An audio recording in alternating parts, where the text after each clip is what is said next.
This is absolutely the unluckiest kid you've ever seen. Before Nick was even born, his family's company had already gone bankrupt. Not only was there no inheritance left behind, his parents also left him hundreds of millions in debt. Other people are born with a head start, but the moment Nick was born, his life was already buried under a mountain of debt. From that day on, his life revolved around only two things. The first was saving money. The second was hoarding money.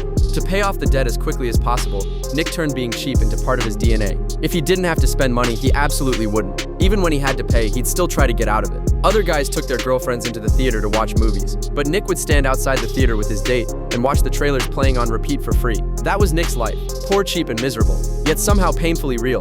Before he knew it, 40 years had passed. Through almost insane levels of saving, Nick finally paid off the massive debt that had followed him his entire life. Now he works as an ordinary music teacher. On the surface, he seems gentle and refined, but in reality, he takes saving money to the extreme. He basically survives by squeezing money out of his own students every day.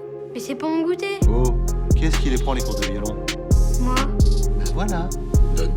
With just a few dollars from his students' allowance money, Nick can somehow survive for 2 whole months. Because he's the kind of person who can actually figure out coupon algorithms. No matter how complicated the rules are, he can calculate everything perfectly, right down to which combination saves the most money. To save money, Nick once walked over 10 miles just to attend a supermarket sale in the next city. Other people walk to lose weight. Nick walks because he refuses to pay for transportation. Even when cooking a steak, he'd rather eat the free samples instead. His apartment stays dark all year round. He never turns on the lights. Every night, he carefully sits by the window and lives off the street lights shining in from outside. Even though Nick is unbelievably cheap, the moment he picks up a violin, he suddenly becomes elegant. The beautiful sound of the violin makes people forget he's too cheap to even turn on a light bulb. A new coworker named Anna would secretly stand outside the music room every day listening to him play. Anna is a cellist, and in Nick's eyes, anyone who plays the cello automatically feels classy. After all, cellos are expensive, and most poor people could never afford one. As they kept performing together, the two of them slowly grew closer. Their chemistry became more and more natural, and Anna started to understand Nick's strange but unique personality.